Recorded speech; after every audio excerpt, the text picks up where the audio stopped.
I don't think I've ever seen an adult like lady or whatever to start with, but then like a guy probably as well, like with a graze or anything as an adult, like in a teacher position or, you know, in a position where as a kid you're looking at them going, oh, this is someone I look up to and like respect.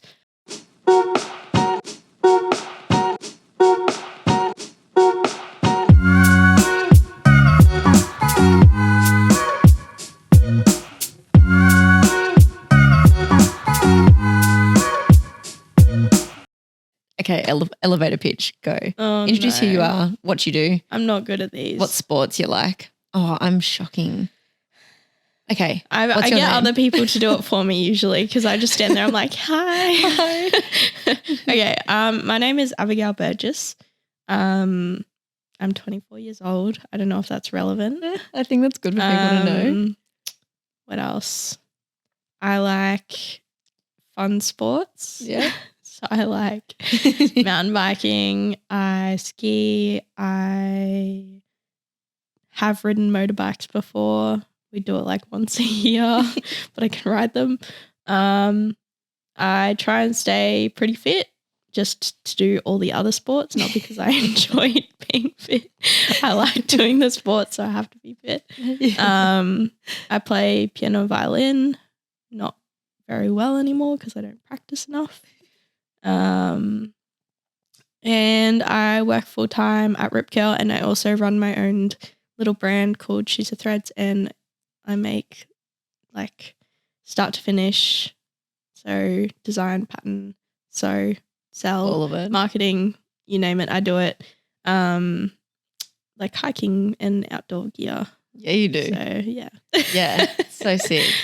And how did you get started in extreme sports? Because you're originally from Queensland. Yes. Yeah. So my parents were always pretty good with doing big family trips, and we've done a couple of massive trips around, or not around Australia, but to sections of Australia.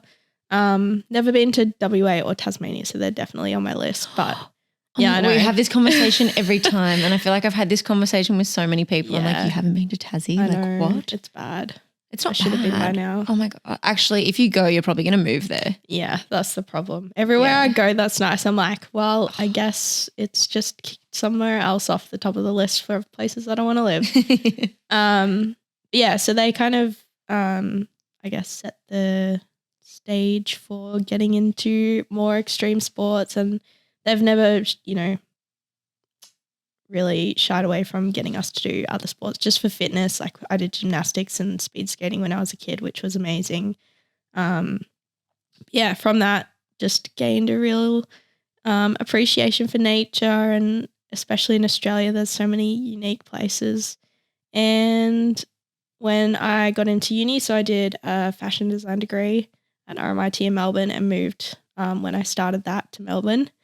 And I kind of got a bit lost in like the second year of uni and was really not sure where I wanted to go with it.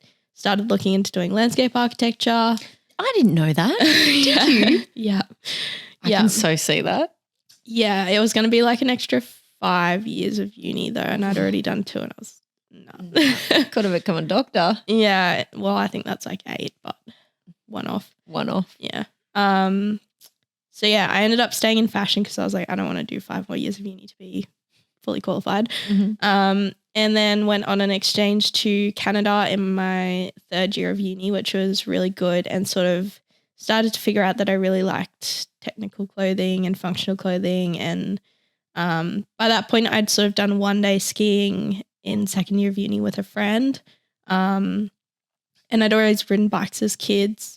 Around at the local kind of bush area, Scribbly Gum Conservation Area where I lived in Queensland. It was just like cross-country trails looking back. At the time, they were I was hectic. like, yeah, skid around that corner with my little like hardtail bike. Yeah, and my parents took me skiing once when I was like 12, just so Where did you go? We went to Perisher for like a day, and I was like 11 or 12. But did you drive? Yeah. How far was that? It was pretty far, but we were going to Sydney, so we went down and then across. Yeah, that kind of I nagged them for like years to go back after that. And then when I could have finally afford it and did the exchange in Canada, I did a couple of days there. And the university that I went to, it actually worked out quite well because I wasn't originally going to go there, but I got pushed into going to this university in Vancouver, and they had a like more specialized outerwear program. And a couple of the teachers had worked at really big brands like MEC and Mountain Designs and all of those, like Arc'teryx, of course. And yeah, from there I did that exchange and did, human ergonomics class, like zero waste pattern cutting, a technical apparel subject, and came back and did my 4th year honours in RMIT. Just came down to Torquay, funnily enough, and grabbed all of the leftover fabrics from like Rojo and Elude and Rip Curl, and I think Board Riders had their like repairs still here at that point. So I just got all of their leftover fabrics, took it back with me, and made that range. And yeah, I think in the final year of uni, I started making merino shirts for people just as like a fun thing to do. And yeah, from there it kind of grew into what it is now. Yeah. The Schusser. So sick. Yeah. And so when you were over in Canada, did you went to mountains? I did. I didn't do heaps because like it was just me. I didn't really know. I mean, I made friends while I was there. So I did 3 months of uni and then 3 months kind of off. Yeah. And I ran out of money. Yeah. I was living off of the scholarship that I got to go over. Yeah. But I did a couple of days at Seymour, which is like one of the 3 near Vancouver. It's like the smaller local hill compared to like Cypress or Grouse. And they're the big touristy ones. And then I also did like a weekend out at Sun Peaks and another tiny little resort out there, which we snuck into for a night. So sick. Oh, and then you just like caught the bug for technical wear. Yeah, pretty much. It I don't know, I feel like it had a lot more meaning in it than kind of what we're doing for the first 2 years of uni, which was obviously just the basics, but like we didn't really do anything outside of like tailoring or, the general stuff that they teach you. Menswear was dresses, as spicy as it got. menswear, like all that, Yeah. Actually, did you do lingerie? It was an elective, but I didn't do it. Yeah, I did that. Yeah, no. Fucking nightmare. Too complicated. Although people would say that about what I'm doing. So yeah, you're not wrong. Yeah, you're not wrong. Yeah. So when did you start Schusser? Do you have like a start date? So I officially made a website in the first year of COVID. I just sold merino shirts and some fleeces. That was easy to do, and it was winter at the time, so people were obviously interested in buying that sort of stuff.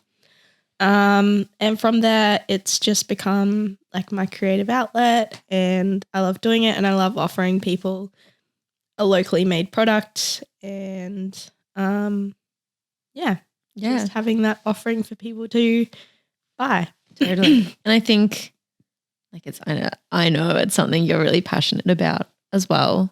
And your studio setup is so sick and wholesome. I mean, when we were joking before about like crying in your studio, it's a nice place to cry. Yeah, it is. Not over the clothes, over outside of Schusser. Over outside works. Yes, my full-time job is quite stressful sometimes. Totally. So it's good to have the industry. Yeah, I know. Yeah.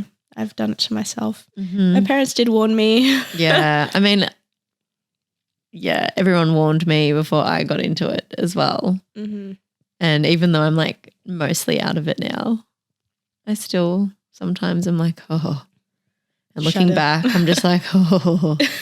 It's hard. I mean, it's really, really hard to make it work. And I think it's in some way maybe with Schusser as well. Like, do you think it's like that escape in a way that like from the industry, I guess, in a little bit, because like what your setup and your business model is so different to what else is out there. Like you can't really go and buy like Australian like made. I mean, you can. It's but a lot harder to find. A lot harder to find. Yeah, and it's like, usually more expensive. Yeah. So I think it's kind of like like you've done it your way and in a way that like works. It's still, I guess it's still tiring and stressful, but in like a different kind of way. I mean, I used to work for a guy who ran a brand called Terra Rossa Gear, and that was great because it was same thing, made to order, just on a slightly bigger scale because I was subcontracted.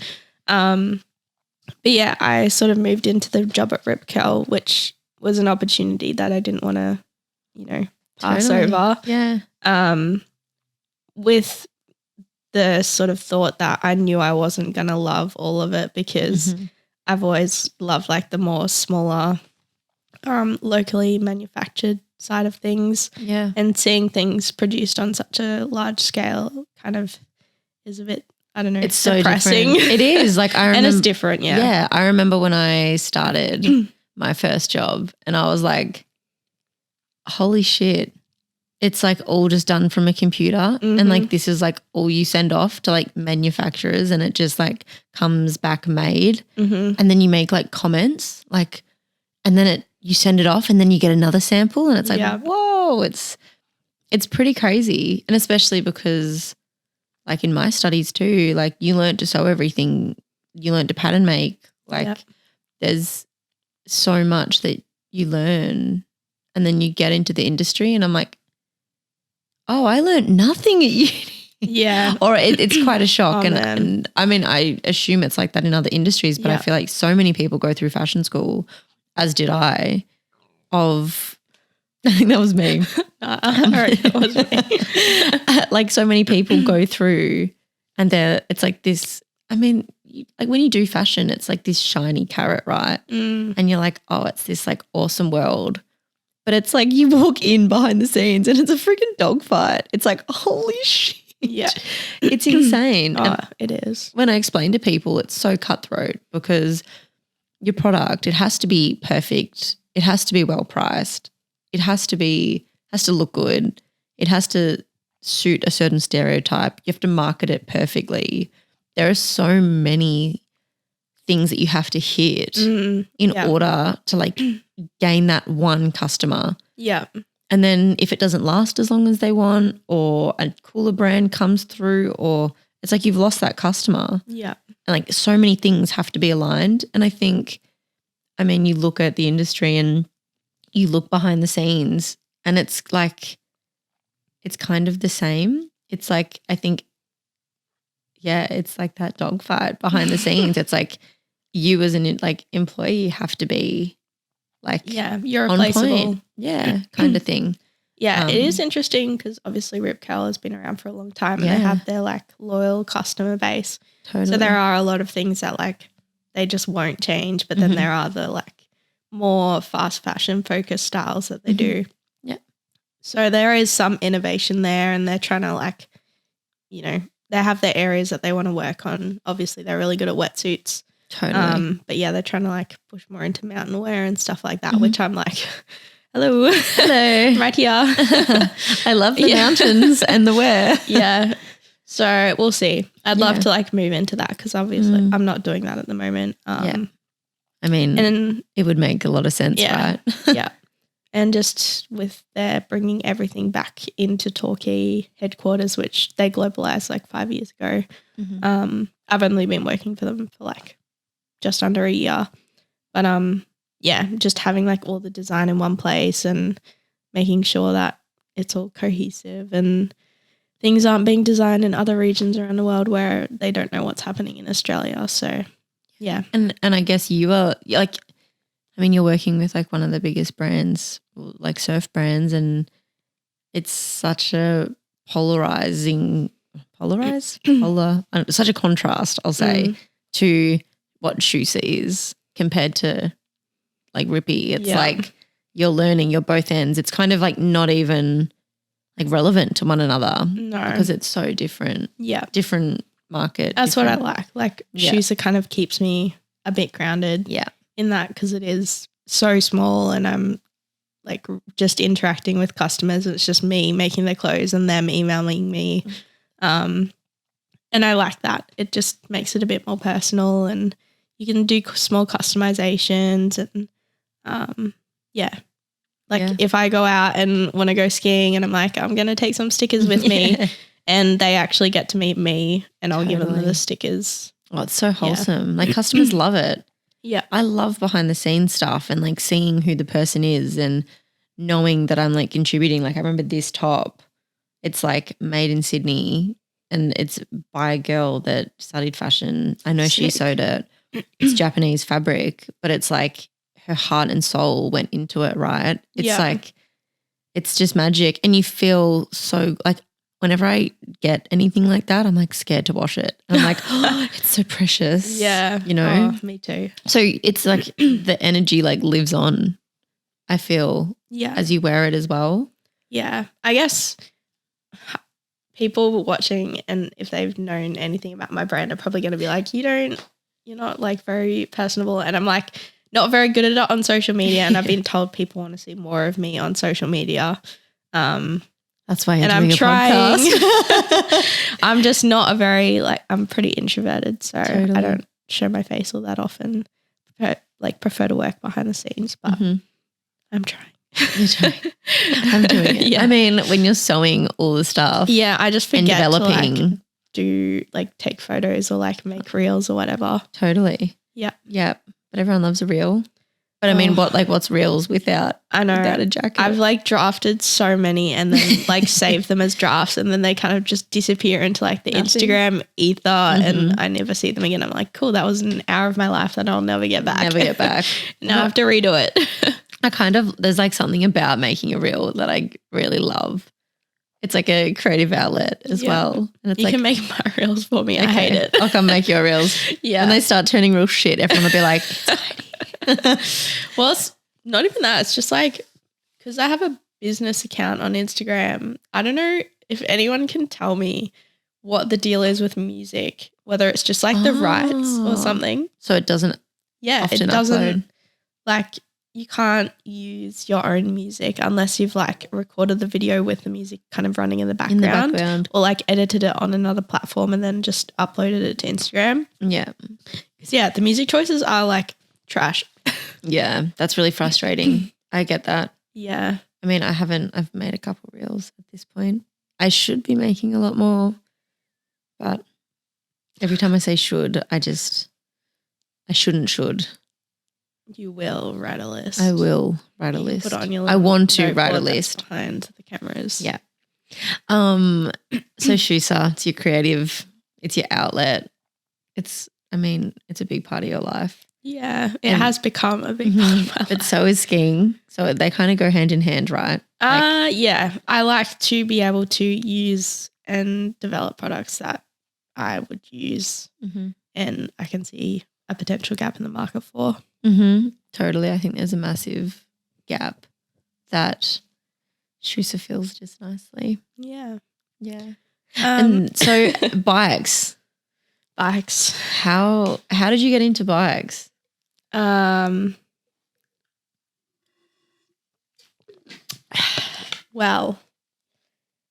I mentioned earlier that I rode bikes kind of in that conservation area. Cross-country phase. Yeah, the cross-country phase. Short-lived. It was a solid couple of years through high school. Yeah. Did you get the photo I sent you the other day? And I was like, this looks like you. I'll show you afterwards. Yeah, okay. I feel like this is I'll maybe I'll put it in the screen or something, but I feel like that is your that's what you would have looked like in your cross-country phase. I would rock just a crop top or a loose t-shirt and some bike shorts. Yeah. And I thought I was the coolest. Yeah, hot shit. And I was not. I know, but I feel like we'll look back in 5 years of what we're wearing now and we'll just be like, what were we doing? Oh, even last summer I was like, how was I wearing short bike shorts with this much gap between my shorts and my knee pads? Yeah. What was I doing? It's the thigh gap that no one wants. Yeah, it's just the gaper gap when you're for skiing, helmet and goggles. But I mean, women's shorts, come on, people. I know, right? You don't I have to buy size medium ones and they don't fit. I hair tie them at the waist. That's right. Just to get them baggy enough and long enough. Yeah, it's a bit of a shit show, and there's nowhere to go and try anything on. Yeah, so you're just guessing. I mean, if someone that makes outerwear, can't find the right fit. Look, what hope do the rest of us have? This is another one of those, give me money. Give me money and I will so make I them. Can make shorts. Yeah. Everyone that listens to this, just message Abi, DM Schusser and be like, make bike shorts, please. They will be coming eventually. I have like a couple other things that I need to make before that. And I've seen fabric samples for stuff that I could use. Mm-hmm. So it's just a matter of time and money. And development. Yeah. And like not working full time. Yeah. Yeah, totally. Girl. All the things. Yeah. Yeah. So I did cross country loosely, just rode my bike around this conservation area. And then during COVID, my partner and I just sort of started going for bike rides in the eastern side of Melbourne, if you know, like Sylvan or out near the reservoir there's a lot of bike trails. We didn't do the hard ones at the start because I just had like my old hardtail bike and he was borrowing like one of his mum's old bikes, which was a Julie, but not the greatest. Yeah. And then eventually it took us like a year and then he got a really good bike, an e-bike. Oh, so that's his first bike. Yeah, he got an e-mountain bike straight off the bat. I mean, from a background of moto, it kind of makes sense, right? Yeah, like the heaviness of it. And I just had to wait because I couldn't afford to buy a bike. Yep. So I was using another bike for a bit and then eventually was like, this is a medium, I'm tiny. And I can't put my foot down to stop. No, I kept on getting like kicked over the handlebars whenever I went over jumps. So I was like, okay, I think I just need to like invest and get a small dual suspension mountain bike, which I did. And yeah, I think never looked back. No, now I just want like a really expensive one. Oh, don't we all? Honestly, I want like 2 or 3 different bikes. Oh, I want like an e-bike, a regular like pedal bike, like enduro. Yeah, or like just like a road. Oh no, like you mean a mountain bike? Yeah, like a dual suspension. That's not an e-bike. Yeah, like an acoustic. An acoustic enduro, like an all-rounder. Yeah, just like something you can ride on trails or like you can ride any bike on trails. That's true. Okay, no, I take that back. I want an e-mountain bike and a downhill bike and then maybe just like a commuter bike to ride around town. Yeah, or a pub bike. A pub bike, yeah. But some of the commuter bikes are really expensive, so maybe just a pub bike. Yeah, I mean it'd be pretty sick to have an e-pub bike. Yeah, but like, do you really want to like ride it to the pub and leave it there? True, but I feel like especially around here, like every kid is on an e-bike hooning around. I'm always so jealous. I'm like, oh, that looks so much fun. I want to do that. Yeah, you don't even have to pedal on some of them. They just like drive themselves. Totally. They're like, oh yeah, totally. I mean, so e-bike, e-mountain bike, downhill, and like a commuter. Yeah, something for town. Yeah, that makes sense. Yeah. What about like a trail bike, or would you just ride the e-bike? You'd probably just ride the e-bike. Yeah, I know. I've heard of a lot of people that they have their acoustic and then they have their e-bike and they just end up like not touching the acoustic ever. Well, like downhill bikes are so heavy that you can't, like you had one, you can't ride it if you're like actually having to pedal up hills.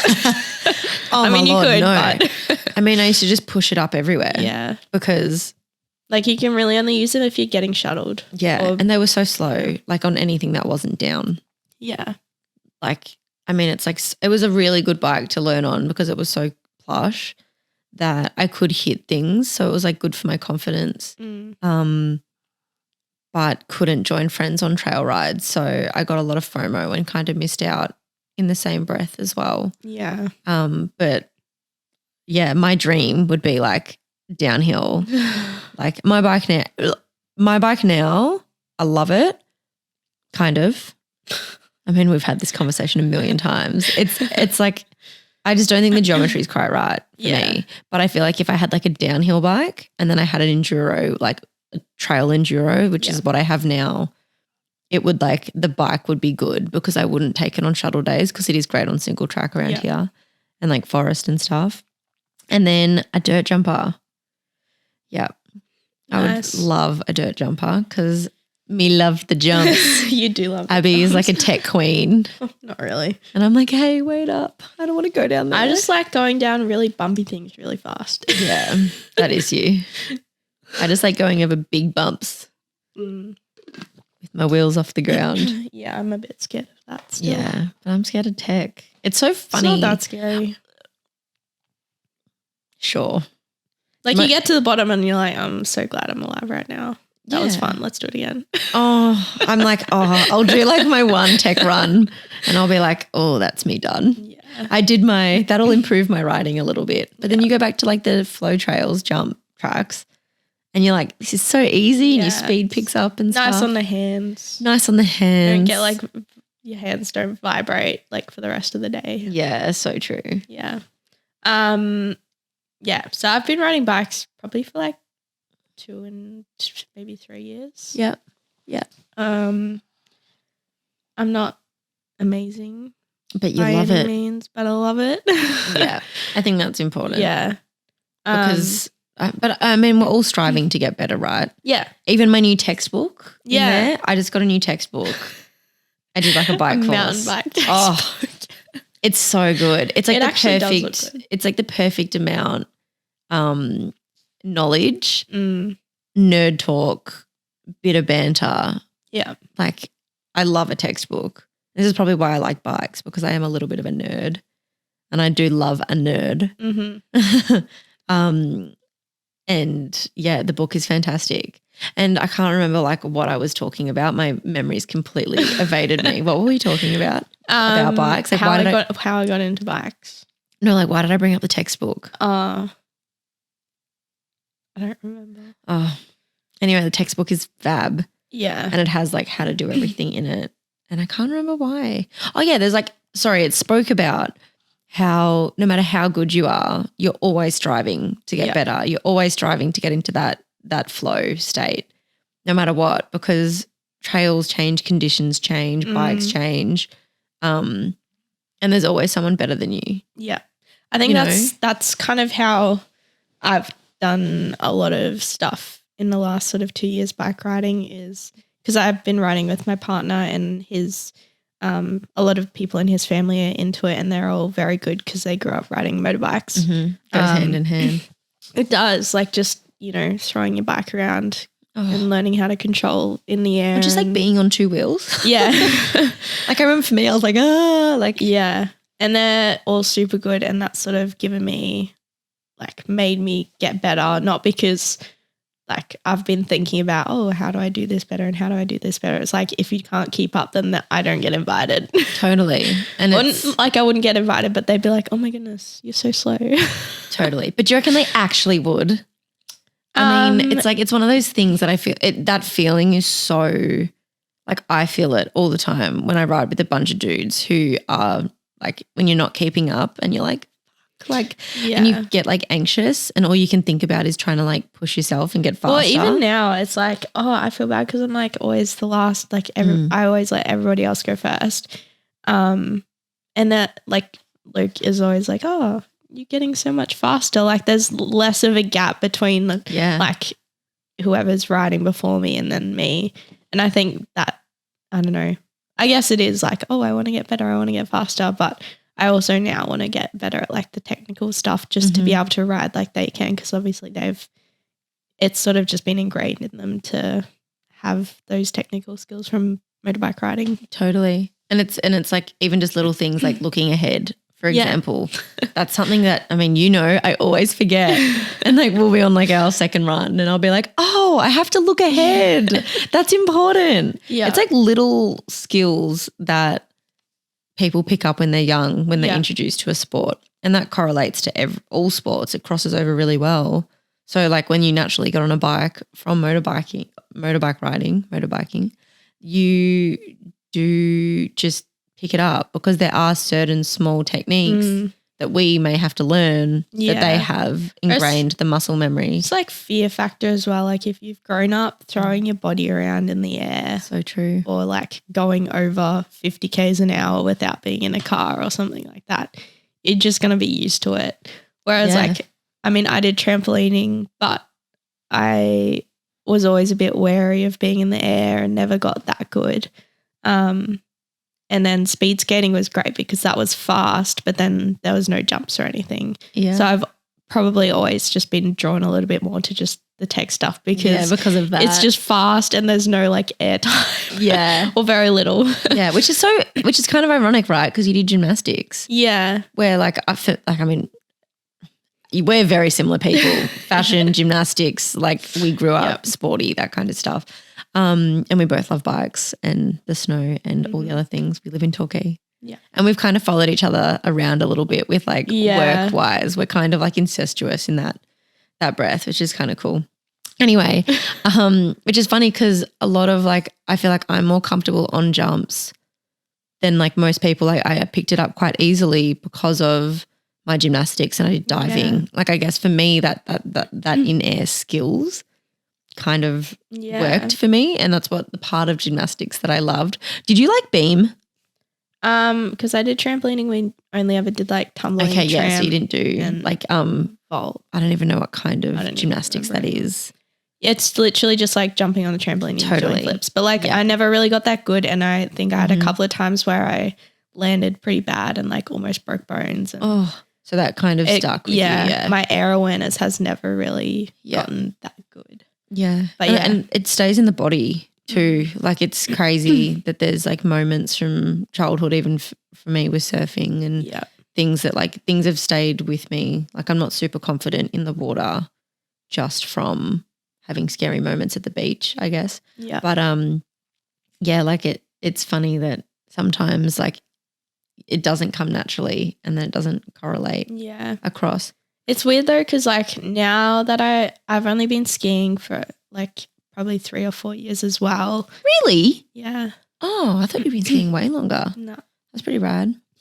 But even in that, like I have wanted to actually get better because I've wanted to do more backcountry stuff, and you just have to be good at skiing in all conditions to do backcountry stuff. Like there ain't ski patrol telling you what the conditions are for the day. You've got to be okay with like not knowing what's out there. I mean, you have to scout it and like see what's out, but yeah, you just have to kind of be confident on your skis. But with this year, I've noticed that doing more bike jumps, like we did at the Anglesey bike jumps all summer last year, or like last year through to this year, and then taking that into my like our ski trips and doing like the jumps lines at Hotham and Falls. And like my partner, the first time we went up and they had the jumps line at Falls, he was like, yeah, you'll be fine. Just do it. And I went down and I was like, oh, I'm still in the air. I feel like they're famous last words from anyone. But he was like, oh, that's like, you just have to do it. Like that's how he gets me to do things. And he knows so well now that like I just chicken out and won't do it, or I'll freak out halfway through and like not do it. So after doing some of those bigger jumps on skis during the snow season, I'm definitely feeling a bit more confident with the bike stuff as well, which is and it's kind of that like, I guess when we were talking just before about, you know, when you have this skill and then you learn it in one sport and then it correlates to another sport and then you come back around the next season, because everything we do is seasonal, then you've learned more skills and it does overlap. It's like I remember when I've learned to skateboard, and I kind of learned, well, not like I skateboarded when I was a young kid, but when I started doing it again as an adult, I was like, oh, this is like, my snowboarding has improved, or I have been snowboarding for so long since I learned to skate as a kid. And I remember wanting to snowboard because I was skateboarding. So it's like I skateboarded, then I snowboarded, and then I skateboarded again as an adult. And I was like, oh my gosh, like this is so much easier. Because it's transferable. And I think skiing and snowboarding and jumping especially goes hand in hand as well. And that's so cool. So I'm so excited to hear how you go over the summer when we ride again. And I mean, even at like one of our local hills, the Yu Yangs, like there's some little jumps that I'm too scared because they're doubles. Yeah, but they're consequential. Like if you don't have the speed, it's like, if they were tabletops, I'd definitely do them, but because they're doubles, they're not, they can back you up. I'm not going to do them. You got to be very confident going into a double, and you almost need to follow someone that has the speed and knows that they're going to clear it. So then if you're not quite up to par, then you're not going to. But it's so weird because I'm always more scared to do stuff on skis than I am on a bike. That's interesting. Why do you think that is? I have no idea.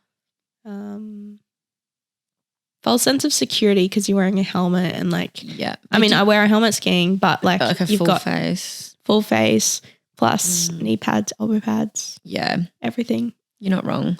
I mean, we've spoken about it before, that like body armor. Because like I've stopped wearing elbow pads because I'm like, and I always say to Trav, I'm like, what is the elbow pads doing? Like they're stopping me from scraping. Like they're not going to stop a break. I don't think they may. Little bit of impact. I fell over not that long ago. Oh my God, it's still lumpy. Yeah, the bone still has a lump on it. So now I'm not allowed to ride. Elbows. No, I'm not allowed to ride by myself without elbow pads Shit, anymore. that just completely debunks me, doesn't it? But like I crash a lot. Yeah. I feel like I'm the same. I'm the same. Yeah. But that's mountain biking, right? You're going to crash. That's really funny that I even knew that you did that. But I bump myself all the time. And like I used to wear knee and shins when I first started. But I feel like the elbow guards like restrict as well your movement to a degree. Mine like hurt my arms. Mine are pretty good. You've got sleeves, don't you? They like have silicone up here, but it's just like Lycra, and the actual bit is just around your elbow. Like it's like that's a pretty good. cup. Yeah. Little cup. Yeah. Just it like is actually curved, so it sits like around here. So if your arms like that, I can't remember. I think I know the ones. I got given them. Are they the grey ones? The black and or your knee guards grey? Yeah, my knee ones. Okay, yeah, I'm thinking of your knees. Because mine's like an elbow into like forearm. Yeah, no, and it's mine's kind of like uncomfortable. Yeah, just in there. But yeah, I think like lately, I mean, especially with my shoulder, I was like, oh shit, like that was it was a little mistake. It was like, it was like nothing. Like I was like, oh, I'm fine. And then I'm like, oh God, no, I'm not. I mean, I kind of, anyway. And it really got me thinking, like I've had way bigger crashes on a bike and I've been fine. But I mean, that's also like. I think it's just how you're landing as well. Like where I think my arm was like up and out. It was in like some funky spot and it's kind of just like pulled it. But it's like, and it's also why like it really has reinforced working out, right? Yeah. Getting 100%. fit and getting strong, especially for bikes, even though I did that snowboarding. Yeah. It's like the recovery. My recovery wasn't that bad because I have been doing a bit of climbing and stuff recently. So it helped a lot. Oh, it does. I'm like so weak. I have good like leg muscles and like core strength, but my arms are like, so weak. Yeah. And I feel like that's one of the things that I need to work on. Upper body. Yeah. Yeah. Definitely. I've just like started loving upper body stuff. I've just gotten into it, just like, oh. Yeah. And I think my shoulder, I was like, oh no, I really need to start, especially my back. I need to really train my back. Yeah. I know so many people who have hurt their shoulders snowboarding in like the last 2 years. It's crazy. It's insane. It's probably because the snow is so like soft. Well, this year. I didn't, when I hurt my shoulder, it was like so hard. Yeah. It's hard been packed. bad this year. Yeah. Like 2 weeks ago, we're up at Hotham, or maybe it was more than that now. Anyway, one of the weekends we were up at Hotham and it was so icy and we saw like 5 people getting like dragged out by ski patrol. Yeah. And then apparently the same weekend at Falls, there was like 20. Shit. Yeah. It's nuts. Yeah. Well, when I did my shoulder, I went down in the bucket. And I don't know if it was like green whistle. Yeah, I think the green whistle like made it way more fun. I was like, this is so much fun.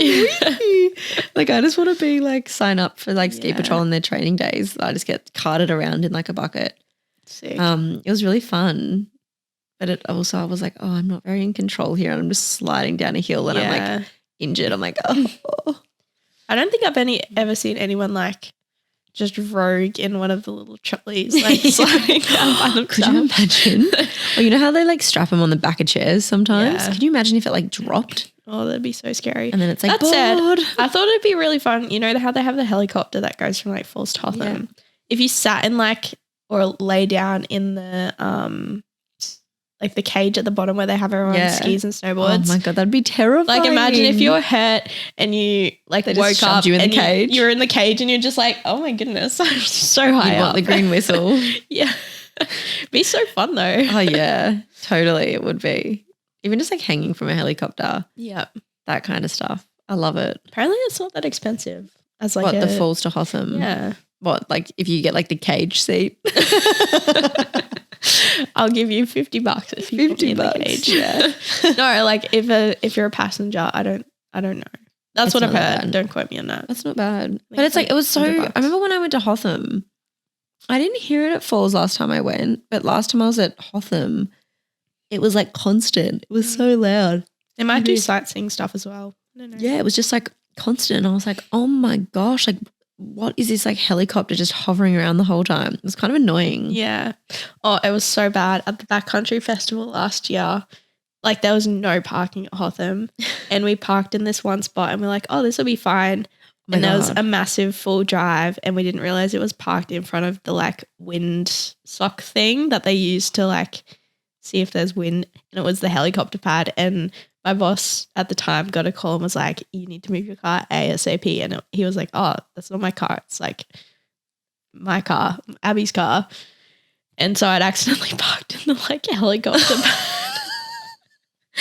And if the helicopter had to land, they would have literally like bulldozed my car. Well, totally, because when that helicopter's like, I mean, if it's an emergency, yeah, it's literally like by car. Yeah. Insurance claim? I don't think so. But like, who parks a full drive in front of the windsock? Like, we actually couldn't see it. It was dumb. I don't know whose car that was, but they didn't move it. Up. Yeah, they ruined it. Oh well. Nothing happened. I mean, you still have your car. Yeah. Was it your car? Yeah. Yeah. Your trusty steed. Yeah. I'm getting roof racks on it this weekend. Are you? Hopefully. Yes. I have to put them on myself. Ooh. Yeah. I don't know how that's going to go. Luke. He's going away. He's going up to the snow. Oh, that's why you're crazy this weekend. He's going to the snow. Yeah, without me. Although the weather's going to be bad. So I'm like. Yeah, kind of like, man. Yeah. Yeah, no, I need a weekend off, obviously. Yeah, totally. You've had a big, massive couple of months. Yeah. Moving, Schusser, work. Yeah, being like going up to the snow every second weekend. Yeah. Takes it out of you. Yeah. And it's like not a short drive from here either. It's like, because I have to drive back to Melbourne and then up. It's like 6 hours. That's a mission. And that's, like, I mean, for so long, like, I remember, I mean, this is the first season that I've like, I think it's actually the first year since I was really young that I feel rested in winter because it's like, I don't have to like work a week and then like bust to like get to the snow on like a Friday night. Like even when I do a weekend, it smokes me. And it's like, if you're doing it every second, knackered. My body's given up. Yeah, your body's like, as of now. It's like at the end of the season, you're like, yeah, pretty much. Sub in, please. Someone sub. Yeah, I'm like, I want to go up in another like 2 weeks' time for the Backcountry Festival, but I'm like, yeah, and I'm not like I can super imagine keen. that would take it completely out of you, backcountry. But then I see like there's a bunch of girls up in the New South Wales main range who are like doing all their touring stuff at the moment. And I'm like, I want to be friends. Yeah. Can I come please? With you guys? We didn't live 8 hours away. I know. So sad. I know. But I mean, what's another like 2 hours on top of 6? Yeah. Or it actually might be 10. Okay. It's 8 hours from Melbourne. True. I always forget the extra like hour and a bit too from where we are. Good old Torquay. It's kind of on the wrong side. It is. Wish the Peninsula and Torquay kind of understand. swapped. Like, how did all the snow brands end up down here? Because Rip Curl's down here. But like, they were always surf. That's so true. I mean, they go hand in hand, right? Yeah. If anyone can school us. I don't know. I feel like a lot of people are not super into it. At least I get that. People I work with. I get that, yeah. That's true. And I mean, we've like touched on it before and we've kind of like skirted it throughout this conversation, but it's something that you and I talk about all the time is like finding other gals to ride with is so much more complex. Yeah. Or even like skiing or snowboarding or doing anything. Anything. I mean, even life, it's hard to find friends as an adult. Yeah. But I think finding people that are aligned with the sports you do and the vibe is hard. Yeah. I mean, we met, how did we meet? You DM'd me on Insta. Yeah, I did, because we used to work at the same brand, and then different they times. were like, oh yeah, you should get in touch with this girl because she rides bikes. And I was like, sick, I'm going to do that. Yeah. And like, then, hi, can I ride bikes? Yeah. We like messaged each other for ages, and then. Yeah. Well, it was like what? It was like probably 6 months after you slid into my DMs that we actually I didn't want it to be weird. Yeah. I mean, I mean, it's going to be weird if it's like a month or 6 months. No, I think you were unwell when I did like a group ride. I had COVID. That's and right, you had Rona. Well, I didn't have COVID at the time, but I think it just like wrecked me for about 3 or 4 months after. Mm-hmm. And also it was like so far away. And then I remember and then we tried to ride all like coming into summer, and you had concussions. Oh, that's right. I got concussed. I was like, why didn't we? And then after that we rode. Yeah.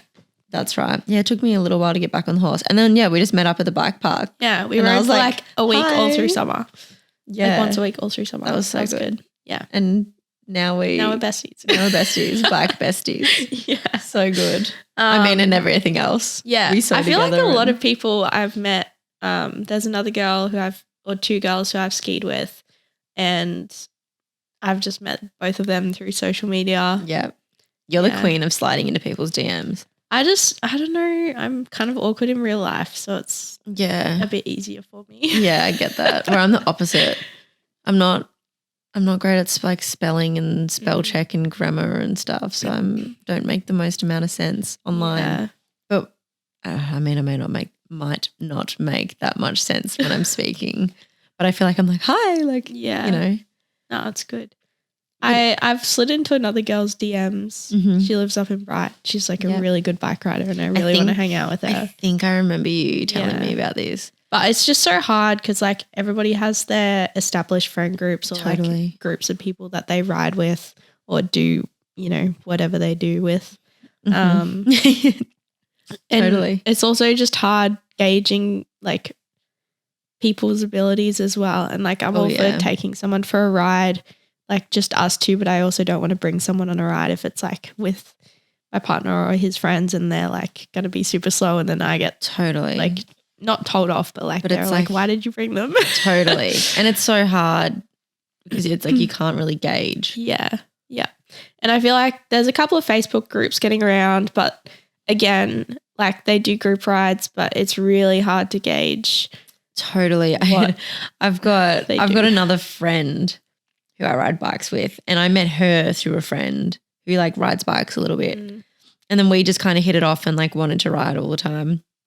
And then she actually was in a Facebook group, like a bike group, like women's group. And she messaged someone and was like, hey, like you look like really cool. Like, do you want to ride bikes sometime? And I think, I can't remember. I think it was Yui's. We went and we were with like another group. And yeah, she just like rocked up and she was so cool. And like we ride with her somewhat often now. Yeah. And like, like we're all competitive and it's great. And we're all like similar level. That's and good. It works, but it's so hard to find that. Yeah. Because like there's a lot of people who are like, oh, how do I get into it? And they're just like, I will go for a bike ride and do like a nice little happy trail somewhere. And then there's like the people who are sort of wanting to get a bit better, but they're not quite there yet. And then there's like probably us. Mm-hmm. And then like from really there you just start getting into like people who actually compete. Yeah, totally. Yeah. We're like the fun.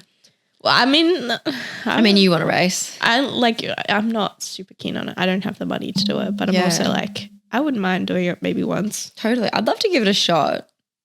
And I would love to do it in a proper setting. Like I don't feel inclined to like female only races and that kind of, even though like when you compete it's with women only, I think it's just not my vibe. And I think, and it's so hard because I think for so long, especially, because I started riding, I'm not sure, like a couple years before you, so a couple years before COVID, like would have been 2018, I think. Yeah. And I only did it like once a year, or like maybe even 2017, like I did it once a year. And just bought a bike for like $800 or something. Yeah. And like then like just to see another chick out there, it was like, oh my God, like there's another girl. Still like that now. Totally. But it's like so much better. Like even now it's like, oh, well, hang on. I don't want to like teach you and stuff, where I remember back then when my friends would come up and ride, I'd be like, yes, like I will teach you. Like you're getting into this. When now it's like you can be a little bit more selective because there are a big number of people doing it. Yeah. And and it's actually really interesting because a lot of people are older. Like I don't know if it's super common amongst our age. Yeah. Like people in their 20s, like it's kind of like your prime time. But it is like I find a lot of people that get into it, it's like in that older age, like maybe that like even that people late who have 30s. Money. Like totally. It's people who have money because bikes are a pretty big investment. Totally. If you get. I mean, but that like they don't have to be. No, they don't have to be. That's the thing. But yeah, like but when you look into it, it's like holy shit! Like I don't have like $5,000. Well, also to might spend be on everything. Like mums or like older ladies who want to spend time with like their kids or their husband or like partner or whatever, or just want like time without them, and that's their way of doing something without them. But yeah, I like even after high school, I feel like you do sport in high school. Some people do sport outside of high school and then it kind of just drops off, and like some people might go to the gym, but then and some people still do like organized sport outside of that, like play netball or basketball or whatever. Yeah. But for people who don't like team sports, I prefer like just like training in a group of people, but like prefer to do it individually. Totally. Yeah. I think a lot of even people when I just played drop team off. sport, like I just did my thing. Yeah. I was never good at team sports. But I think you like raise a good point, because people that like ride bikes or do any like extreme sport, fitness isn't the reason why you do it. No, and I think that's why so many other people do other sports is for fitness or social. Where like you don't really get into like bikes or surfing because you want to get fit, because you want to socialize. It's like you want to like challenge yourself. You want to get the adrenaline rush. You want to do something that's like fun. Yeah. Like I don't want to pay for therapy. I want to go ride my bike. Totally. Yeah. I mean, I do both, and I don't know how I mean, that's probably why I don't have money right now. Probably. All the therapy and all the bikes. Oh, yeah. But bikes is a great way if you like don't want money. Bikes. Please. I'll get into it. The bike will take all your money. Yes. The lifestyle. But and then that's the thing, it is like a lifestyle as well, because it is like to go to the snow every second weekend, to go and ride bikes and shuttle, to go like it's a weekend minimum, or it's like if you're doing a day trip, like it's huge. Yeah. And even just the energy it takes to actually do the activity is pretty crazy. But it's I think like people spend their money on different things as well. Totally. Like, I would rather spend my money on a weekend at the snow making memories with the people that we go with than eating out like 3 nights. Totally. I'm the same. Or like couldn't tell you the last time I ate out. I actually ate out this week. I had someone at the studio. We got ramen. Nice. That's so nice. Yeah. But that's like your treat, I guess. Yeah. Yeah. I got paid this week, so yeah. Payday. But yeah, it's just like deciding what you're spending money on, I guess. Totally. Your priorities and yeah. It's kind of like back in the day when I used to like not eat or like spend all my lunch money to like buy cruises on the weekend. Now it's like I don't eat out during the week. I need to stop restricting food. Yeah. To fuel. Nah, I don't need to eat out. I can't really eat much out anyway. So with old sensitive guts over here. But yeah, like, and I think finding friends that are also willing to do that whole lifestyle thing as well. It's like you do have to sacrifice a lot, but it doesn't feel like sacrifice when you're doing the activity because it's like so much fun and it's so worth it. Yeah. And it's like, oh, I would do this, like live this lifestyle to be able to do that thing on the weekend. Yeah, like it's and to find other people that are also mentally aligned like that. It's more than just you like this sport. It's like you want to travel, you want to spend a lot of money. You got to stay like fit and strong. Like you're happy to put yourself in line of like injury and things like that as well. So like, and I think that's why like when you do like you and I, like we've got so much more in common too, but we really hit it off. And all my other friends, it's like, and I feel like you also know as well when those people, you know it straight away because you like can see the look in their eyes that you're like, I need to be better than this person. It's like competitive energy. Like, oh, so much. Competitiveness. Like it's everything, right? Yeah. And it's so important in the sport because I think it can change. Like I'm a competitive person and I feel like I'm the least competitive out of like most of my friends that I ride with, and that is saying something. Looking at me like I know you're more competitive. You're more competitive than me for sure. It's but I love actually it. terrible. Kind of. Like really competitive. But I mean it's good for your progression. It's good in that way, but it also means that I'm like always not good enough. Totally. And I mean that it's so funny because I have so many days where you ride with someone. I mean, I kind of always feel like that when I ride with you. I'm like, I have to get better. No, Abby, I'm sorry. You have to wait for me. It's fine. But I think it like you are so much better than jumps at me. That's true. I'm like, I got 2 inches off the ground. I'm going to die. True. So I guess it's like measurement and where you measure yourself. And I think so many people, like one of the biggest hurdles or blockages. My words are not flowing today. I did not sleep well. But one of the biggest like blocks is into starting is like, I'm not good enough. Or how do I get the gear? How do I find it? But and I think I even remember when I had like a girls like WhatsApp group, and I think like so many people that I talk to, I'm like, hey, do you want to come for a ride? And they're always like, oh, like I just don't want to like hold everyone up when like I've ridden with them and I'm like, you won't. Yeah. Or even if it's like the intention of the day is to socialize and like for other people to meet each other. It's so funny that like the first thing people go is like, oh, well, like I'm not good enough. Yeah. And I think that's so common with like women or anyone that's not like a man really. Yeah. And actually, you know what? That's not even right because I think so many men feel that as well.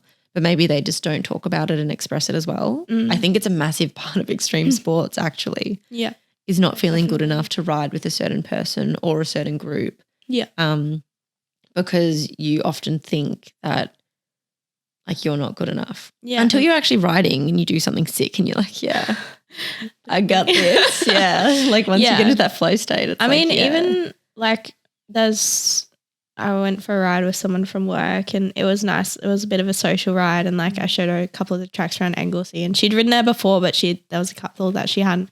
And it was nice just to know that like she could find a way around like after that. Yeah. And that was nice, even though like we weren't going that fast. Yeah. But yeah. Sometimes it's nice. Sometimes it's nice because you do it for the social side. Yeah. And I think it's about knowing and setting an intention before you do ride for the day. And like there's a group of girls at work who I'm like trying to get into bike riding. Probably because I've like talked to way too much about it at work. But yeah, I'm like, you don't have to spend like $5,000 plus on a bike. No way. My bike wasn't even that much. No. And like you can get secondhand ones, you can find cheap ones just to get you started. Totally. I mean, even hardtails are great just to get started, right? And it probably teaches you like really great skills as well. Yeah, 100%. And like I want to get like a little group of girls together just so they can all start together. Yeah. And like even if I just show them around a couple of places, it's like I know that if they do it all together, they're probably going to do it together again. Yeah. And it starts like it starts something. It's a seed. Totally. And I think it is, and you know, I think it's one of those sports that it's so interesting because like now that I'm in it, I'm like, oh my gosh, I would have so rather have learned another way. because the way I got taught was through my ex, and it was kind of like, let's go on downhill trails straight away. And I remember I was like, I haven't ridden a bike in like 4 years. Like, will I be okay? And he's like, yeah, you'll be fine. I had no like, I didn't have a full face on, which like I probably didn't need, but I think it would have made me feel better. Yeah. No padding, nothing. It was like, I think it was a Julie. Yeah, it was a Julie. Had a Julie at least. And had a helmet. And I remember being like, what the fuck have I gotten myself into? I actually can't believe that I did it again after that. So I remember like when I first started, and then I had other friends that like kind of started, I was like, don't like, I used to say to them, actually, you have to be okay with falling off your bike, because if you're scared to fall, then this isn't the sport for you. Yeah. And I mean, there probably is a little bit of truth to that. But I think usually like you're so embarrassed when you fall when you first start that you're like, get up, like no one saw, I'm fine. Yeah. But in saying that, when I did fall, I was like, oh, it's actually okay to fall. Like I'm not going to break an arm or completely hurt myself every time. Yeah, not every time. Not every time, just sometimes. And like you may get a bit of a graze, but you're like, oh, I'm actually okay. And I think so many like women especially are scared to fall. Yeah. Not just because how they look, but I think also like the pain, because you remember falling as a kid. But then like you hit an age where you kind of stopped playing on the playground. Yeah. I was saying this to someone the other day because like two of our friends who like I met through working at a ski shop. One of them, she got a bike because like her partner was riding a lot with us, and she's a teacher. And I was like, I don't think I've ever seen an adult like lady or whatever to start with, but then like a guy probably as well, like with a graze or anything as an adult, like in a teacher position, or you know, in a position where as a kid you're looking at them going, oh, this is someone I look up to and like respect. Totally. So it's like, and she fell over and she got a graze, and I was like, her kids are probably like thinking she's the absolute coolest at the moment because she's like, well, not mum, teacher. Yeah, primary school teacher. Yeah. And she's like, yeah, I probably got like a bike accident. It's like show and tell. Yeah. Oh, yeah. Like I ride bikes. Like as a kid, I was like, I probably would have frothed that. Totally. And it's so funny. I mean, like at camp, kids are just covered in bruises and grazes and everything because they're just out amongst it. Mm-hmm. And then like when you're an adult, that doesn't happen. Like I remember, I don't know if I've told you this actually, but I went to get laser done and or I was getting laser done, and then I was like, oh, like I would love to do my legs, but I don't think my hair's dark enough, and I also am like bruised all the time. And they were like, oh, like we'll just like look at your legs and stuff, and I like showed them, and they're like, oh my god, like is that bruise from? And I'm like, oh, like I ride bikes and like surf and like I do all the stuff, and like I just run into shit all the time. Oh, same. Yeah. No coordination when I'm off the bike or yeah, totally. I mean, I don't have heaps of coordination on a bike either. But she was like, oh, she goes, oh yeah, like you definitely can't get laser because I didn't even know that. I thought okay, interesting. Yeah. So because you need like light skin, dark hair. Yeah. Is like what they look for. So will they like laser the bruise off? No, like it would burn you because it picks up the pigment. That's crazy. So the laser picks up, I'm pretty sure the laser like picks up the pigment on the contrast between the skin and zaps like the hair follicle. So if it's a bruise, it's just going to like zap all your skin, and so you burn like your legs and stuff. Wow. Because I knew you couldn't get it if you're on like vitamin A stuff. I don't know why. It's I think a similar thing. It makes you sensitive to like the sun and That's stuff. right. Yeah. Yeah. That's right. But yeah, like going back to like bruising and stuff, I mean, you're always covered in bruises and so am I. And it kind of becomes, you're like, oh, it's like I even get off my bike now and I'm like, oh, I don't even know like how I got that bruise. Yeah. The worst ones are like when you crash and you're like, oh, that wasn't so bad. And it's just like a little graze. And then the next day, like another part of your body is hurting way more. And you're like, oh, totally didn't realize how much I hurt myself. Totally. Like when I did my shoulder, it was like 3 days later, I had a hematoma on my hip as well. And I was like, I didn't even realize I landed on my hip. Yeah.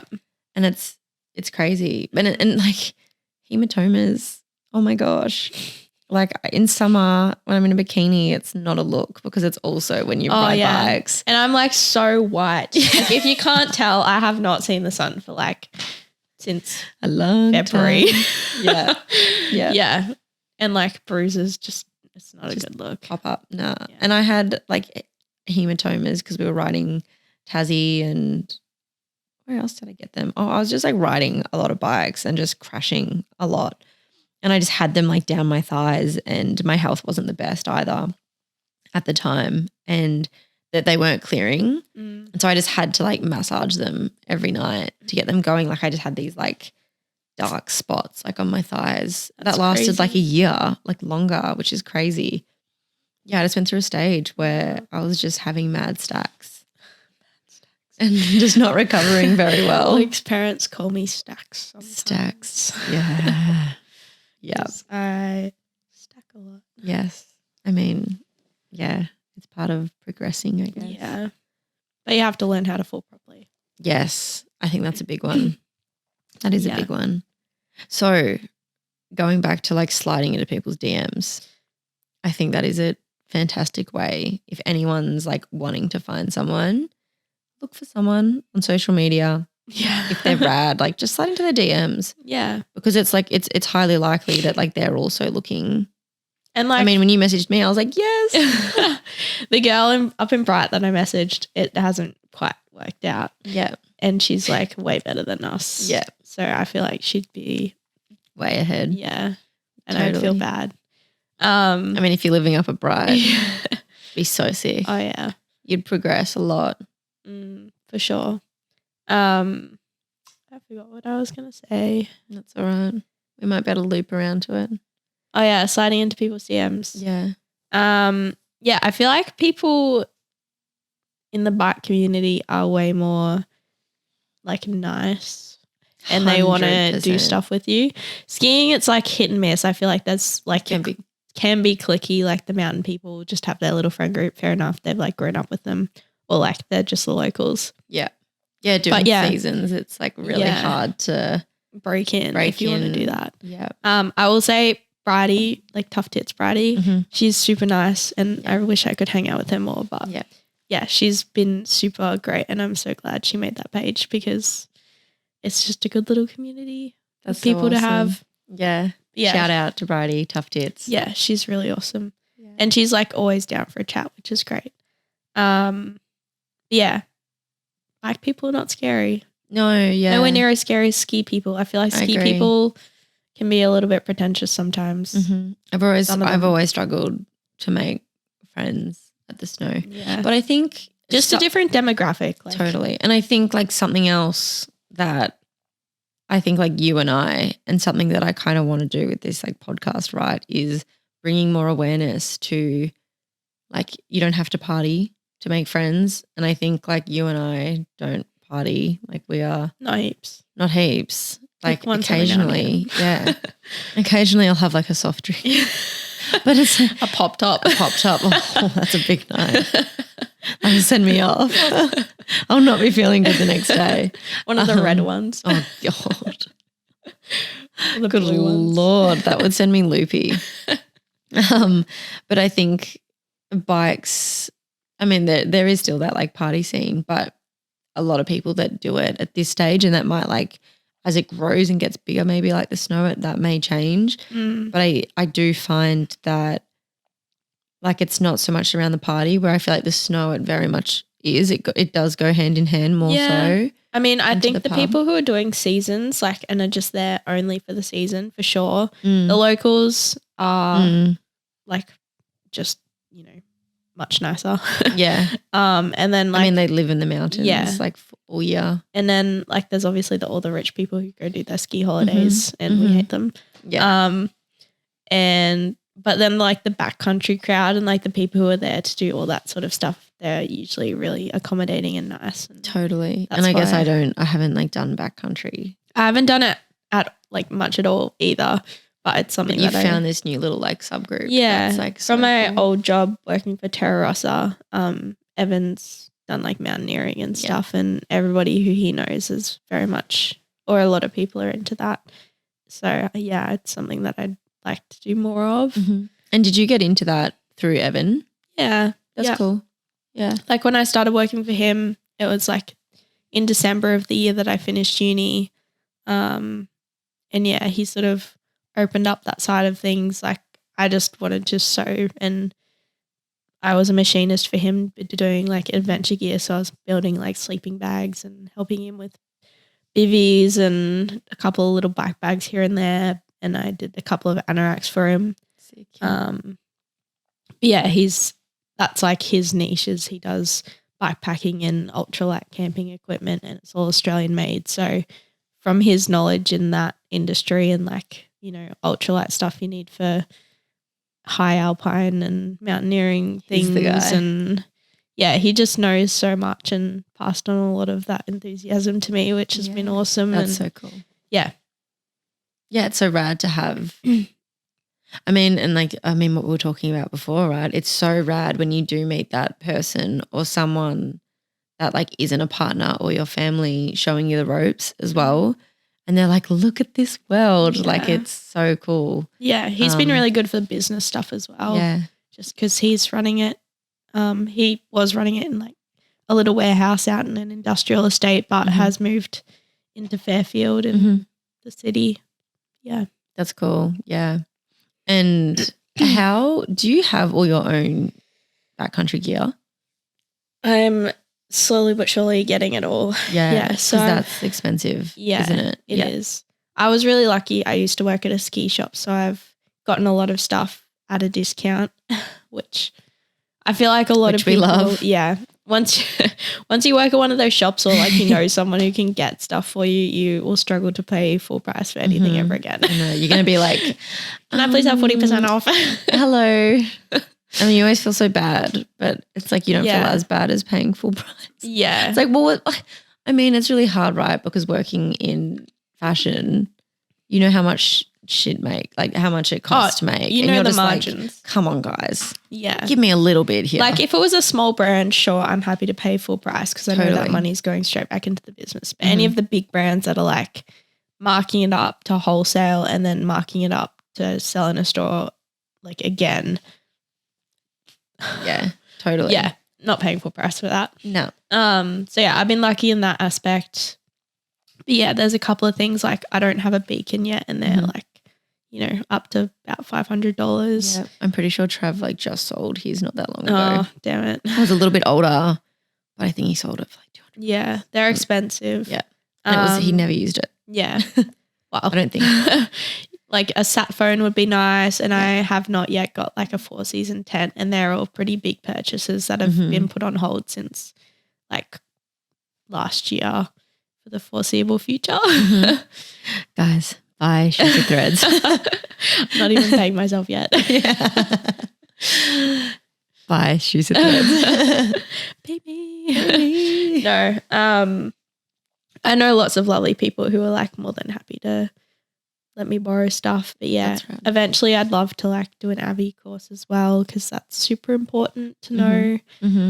It's just finding the time, and at the moment I'm just enjoying having a resort pass because I bought an Epic pass this year. Not a huge fan of what Vale are doing, but it's the only affordable way to do snow stuff anymore. Yeah. But yeah, backcountry, if I do venture out, I've like skied a little bit in Canada, as I said before, but nothing outside of. Did you do backcountry in Canada? Yeah. I was like, that would have been just starting. Yeah. And then did a little bit in New Zealand last year, and that was really exciting. And I'd love for like Luke and I to kind of get into it together, even though he loves having like a hot shower and a palmer at the end of the day. I think, imagine how good that will taste and feel when it's like after 2 days. Oh, yeah. Or 3. It's kind of hard in Australia because sometimes the backcountry is almost not as good as what's in the resort. Totally. Like in New South Wales at the moment, backcountry is definitely like the better option, I think, unless you're into park stuff. But yeah, Victoria at the moment, I think it's like north facing aspects of those ones that are softening up first when the sun hits them. Anything else at the moment is pretty icy and just not fantastic. Not the conditions for it. Yeah. Like compared to last year was epic. Yeah. Yeah, I did a couple of trips up Mount Sterling because it's of less consequence if something does go wrong. Yeah, cool. Yeah, I haven't done any. And why is it less consequence up Mount Sterling? It's not super steep. There is a little cornice on one of the runs, but if you keep out of the way of it, it's easy to avoid. Mm-hmm. It's close to, I guess, civilization. Yeah. And they have ski patrol that come up and do the rounds. Oh, cool. Like once or twice a day. Like it's like Bulla in that they have the ski patrol, but it's just there's no like lifted runs. Mm-hmm. Like they still groom some of it. Oh, I didn't know that. Yeah. How the heck do they have a groomer over there? Yeah, they have like a little one. That's cool. Yeah. Or I think they might just do it behind the snowmobile. Mm-hmm, mm-hmm. I don't know exactly how they do it. But yeah, it's an easy day tour. That's not very far from anything, and it's very well signed and not hard to get lost. I mean, nice. Yeah. It is hard to get lost. It is hard to get lost. Yeah. Yeah. That's what we want. Yeah. That one. That's cool. It's good introduction. And then I've also been up the Bluff, which is like one of the other mountains across from Bulla. That baptism of fire was the first ski tour that I did. So that one, the Bluff, was your first? Yeah. And it was like, thanks, Evan. Yeah, good snow year. Somebody else suggested we go there, but it was like we were sinking like waist deep up, just like climbing this super steep face up to the top where the plateau is and you can ski there. We were sinking like waist deep. I hadn't broken in my ski boots yet, got blisters. I think it was like either my first or second time skiing that year as well. So I just like wasn't feeling very confident. Yeah. So do you need separate boots? Sort of. I think you can use just normal downhill resort boots. Mm-hmm. And you can get bindings that the whole plate lifts off. Mm-hmm. I think they're made by Marker. But the ones that I have use the pin system. So there's different bindings and they have 2 different settings for if you're going uphill or downhill. Yeah. So the uphill, like skinning, you just have the little pins that sit in the toe part of your boots. So the boots actually have a little hole for where the pin goes. And then there's obviously different types of brands and different, I guess, systems that people use, and everybody has their preferred bindings that they want to use for that pin system. I have, oh my goodness, I've just forgotten. Salomon shift bindings. Yeah. And they're good, but they are heavy. Yeah. But yeah, they do the job. I like them and I got work them on your cheap, legs. So yeah. I mean, that's a win, hey? Yeah. Because it's something I've been in recent times like really keen to get into. But you need like a whole new setup. It's like a whole different investment. Oh, it's especially for like snowboarding and stuff. Yeah. It's very different. And yeah, it's a lot of money, and it's like how like I think even just getting, I mean, the snow is pretty accessible for people, which is awesome. It's very expensive, but people know about it. You can get in. Like I think bikes can be a little bit trickier. Yeah. Like once you get to like backcountry and even like climbing and stuff, it's like, oh, like where do I even begin here? Yeah, for sure. And backcountry is one of those things. Even moto, I think, is the same. It's like, how do I make this work? Like how do I get involved in this? And backcountry has been one of those things that you have to find that person that can explain it and I guess like take you out and show you things as well. There are some really good courses, like the backcountry weekend is, I think they do beginner like tours, but a lot of resorts, like I know Hotham does it, I know Threadbow does it. They do like introduction to backcountry, like courses that you can pay for. Obviously, you can find a friend and not pay for that. Yeah, totally. But I guess do you still have to have the equipment? No, you can hire it. Okay, yeah.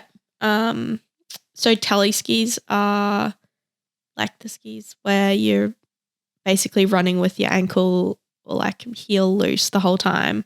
But a lot of the skis that they use for tele have pattern base, which means that you don't necessarily need skins. So like if you have an alpine touring setup, you and it is not a tele ski with a pattern base. You can run pattern based skis. It's all very confusing with like the, downhill setup as well. But they usually have rentals that you can borrow, which are either tele or I think they have like the marker bindings, which you can use with normal downhill boots that don't have the pin system as well. Yeah. That's cool. Yeah. I mean, that's really good to know. Yeah. Yeah. But yeah, just like, I don't know. I know a lot of people probably wouldn't ever take someone backcountry like properly if they didn't have like an Abi certification behind them, which I'm quite conscious of because it's something that I want to do. And I know like if you don't have it, you're considered the liability in that. As in people don't want to take you out because you don't have Abi. Like you're going to be the liability and if something does go wrong. They kind of like you become their responsibility because you don't know what you're doing. Yeah. So yeah. And there's courses to do that around. I have seen them. Yeah. I mean, I've had friends that have done it. They're just expensive. Like it's all money and fucking knows. Personally, I don't know if I would want to do it in Victoria. I think it might be something worth doing either like in New South Wales main range or like overseas. Yeah, it'd be pretty rad to do it overseas. Just because they have like a lot more snow and not necessarily more experienced people, but just the snow conditions are so completely different a lot of the times to Australia. Australia's pretty unique with some of the snow that we get. I mean, it's kind of a miracle that we even get snow here, to be honest. Oh, yeah. In 10 years, I don't reckon Australia's going to have very much left.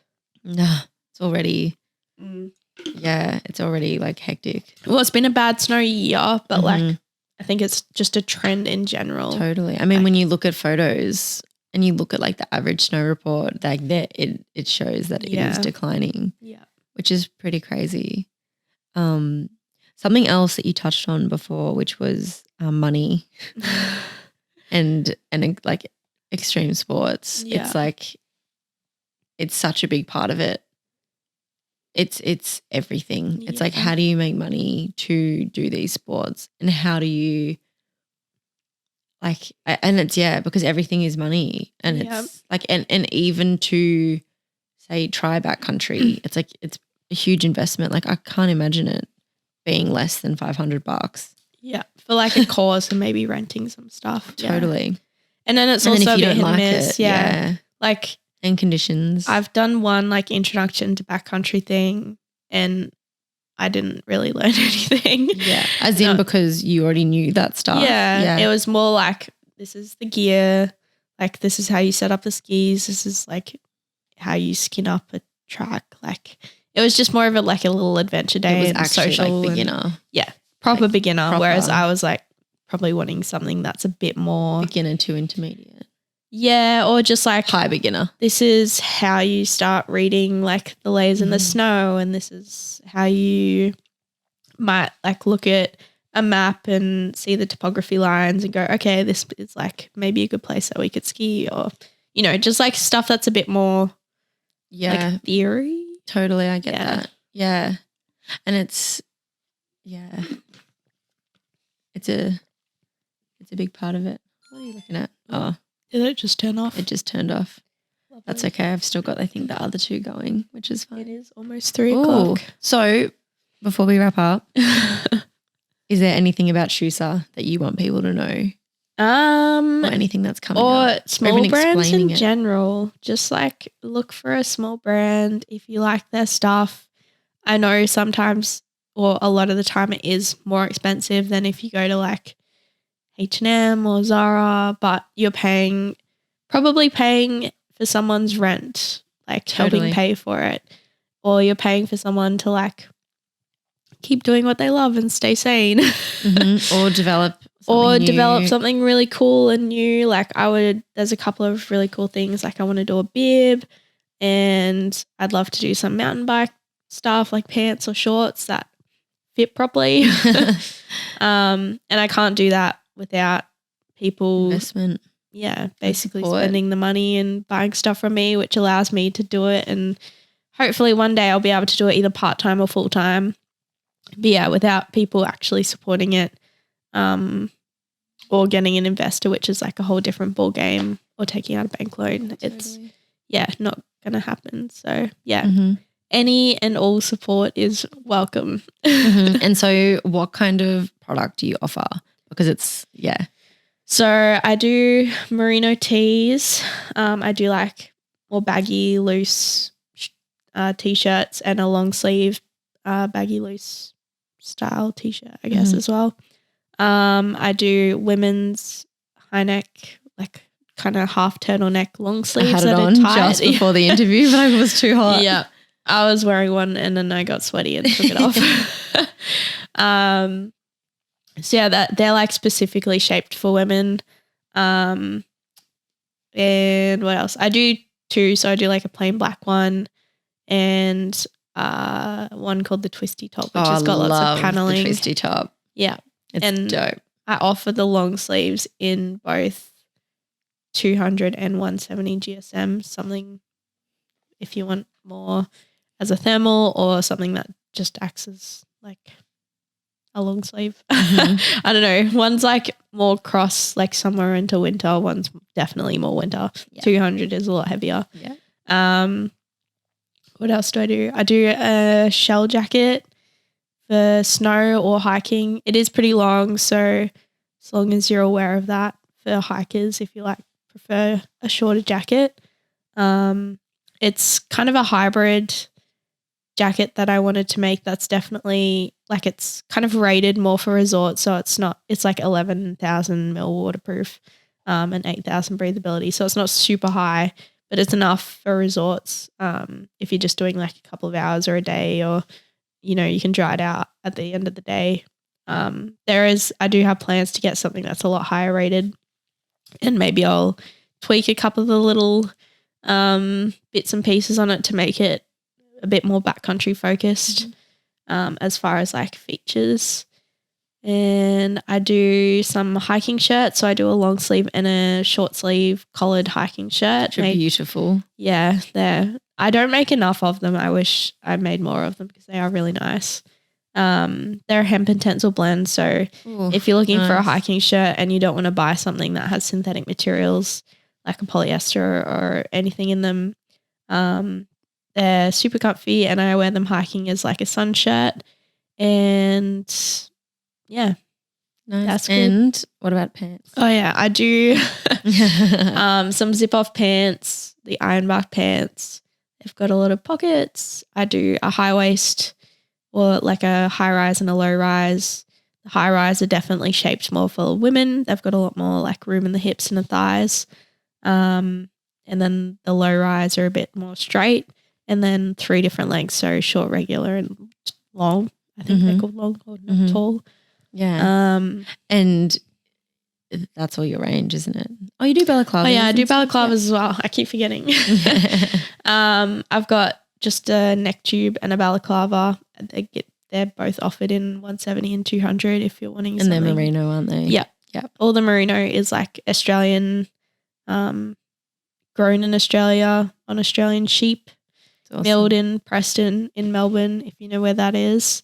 So it's not going very far to get from. It's pretty rad. Yeah, the farm to the mill and then to me. And it's as local as it gets. Yeah, I do take care to like source a lot of the other materials as well as I can, but obviously it's quite hard being a small business because certifications are not always reliable and they're also expensive if you do want to get them. So I'd love to be like, you certified and everything. You're certified, but it's just not attainable for really small businesses or micro brands. And I also have a couple of jumpers, but yeah, they're just like a special thing that I wanted to get rid of fabric. Yeah. They're still available. I actually have one right here. Whip it out.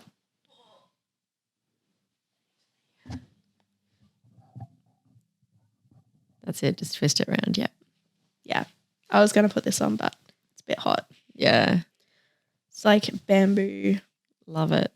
Yeah. Is that fleece too? Yeah. I just had some like leftover fleece from the original nice. Jumpers that I made. So cool. It's got pockets.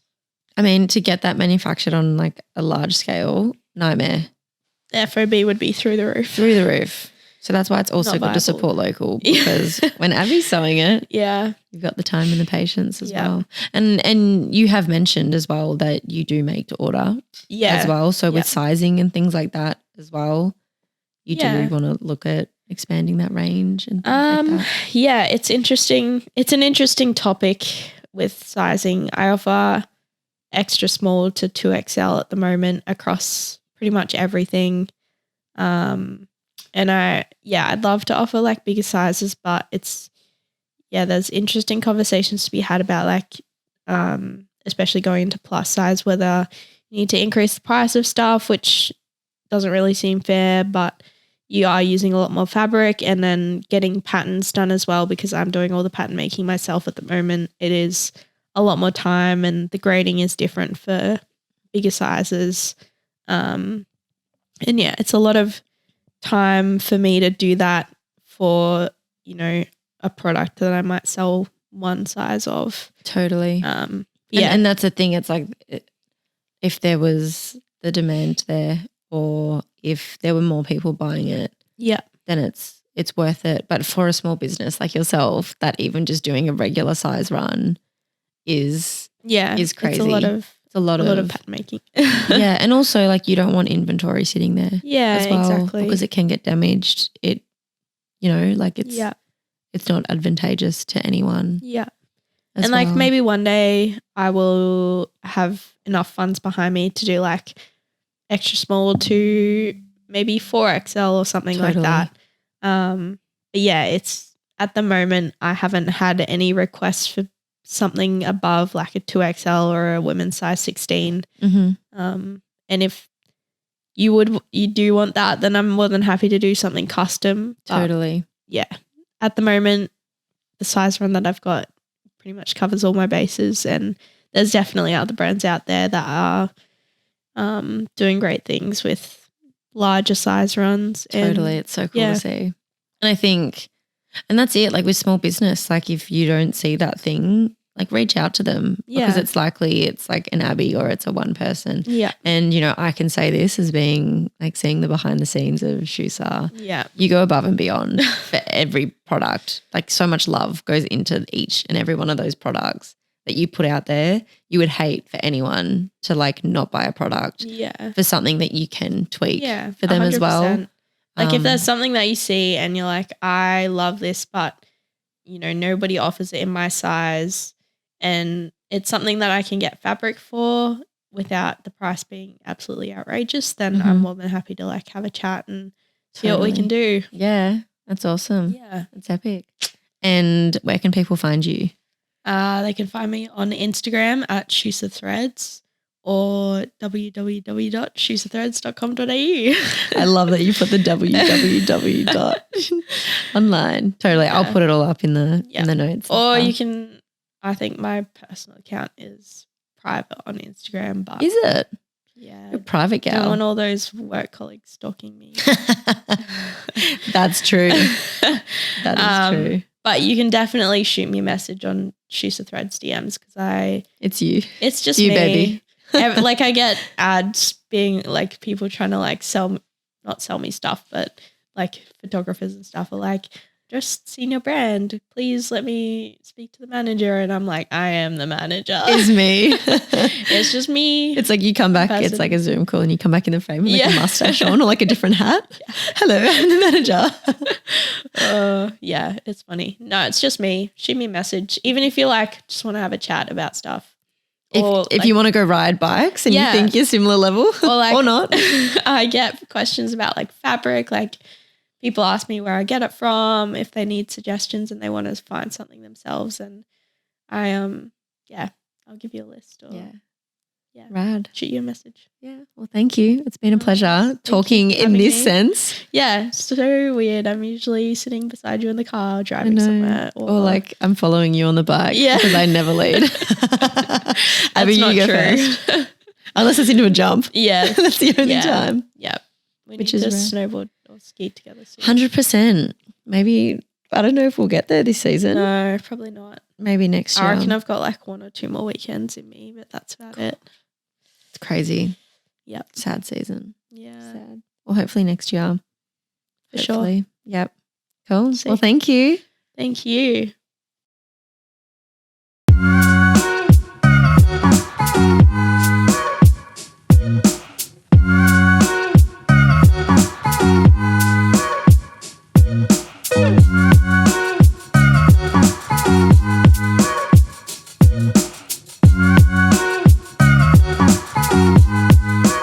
If you are watching this, it means you've made it to the end of the podcast. And I'm so blessed that you've chosen to spend the time here with us at Extremely Well. If you liked what you saw here today, and I'm hoping you did if you're here at the end, can you please hit that subscribe button, hit the follow, leave a review, tell us what you liked, what you didn't like. This is all for you. So we want to make sure that we are serving the community in the best way that we can. If you want to connect with us through our other channels, I'll leave them down below in the description box, and I can't wait to connect with you next time. I didn't even know that that was like a thing anymore. Because I'm such a hippie. I'm like, I'll just have some honey. I just like buy them, and then if I get sick, I'm like, I hope I still have some. Pineapple and lime, that actually sounds really good. They actually taste like they don't have that weird aftertaste like the other ones. Are they like a pina colada? Yeah. That's so nice. Or like a my camera's not good enough quality to pick that stuff up. I just dribbled on myself. I'll include that in like the bloopers. Yeah. All right. Cool. Where were we? Deflam. You know, like the ASMR stuff they do, and they like, ASMR. ASMR with Abi.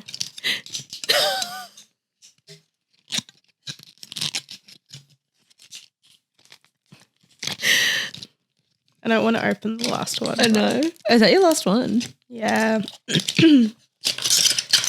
Let's hope. You know how they like do like the nails like on the box and stuff, and like